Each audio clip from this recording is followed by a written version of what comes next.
पाकिस्तान 'ਚ पंजाबी कॉन्फ्रेंसां दे सब तो वड्डे नैटवर्क पंजाबी नैशनलिस्ट फोरम वालों जी आयां नूं। पंजाबी कौमी सतह का पंजाबी लीडर क्यों नहीं बन सकते?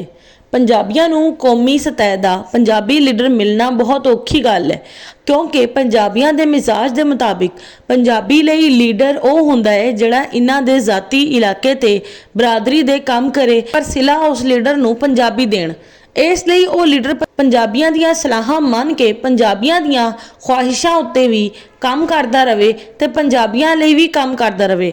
इस तरह का लीडर मुकामी सतह का लीडर होंदा है, जबकि पठाना बलोचा हिंदुस्तानी मुहाजरा ते सिंधियां लई कौमी सतह का लीडर वो होंदा है जिहड़ा इन्हां दी समाजी इज्जत, इंतजामी बालादस्ती, मुआशी खुशहाली, इकतसादी तरक्की लई प्रोग्राम देवे।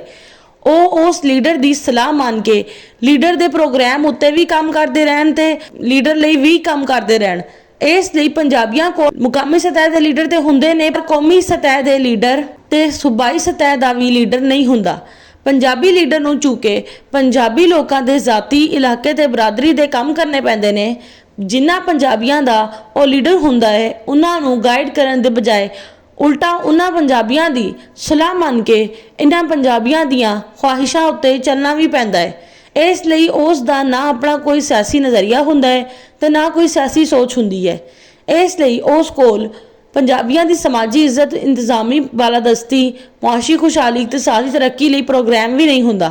इस करके लोगों के जाती इलाके ते बरादरियां दे काम करन लई किसी पंजाब तो बाहर दे कौमी सतह के लीडर की दलाली करनी पैंदी है, ताकि उस नूं कौमी सतह के इकतदार विच लै आके उस दे नामजद लीडर नूं पंजाब दा सूबा इकतदार दवा के अपने ते इन्हां लोकां दे जाती इलाके ते बरादरियां दे काम कर सके जिन्हां दा वो लीडर है।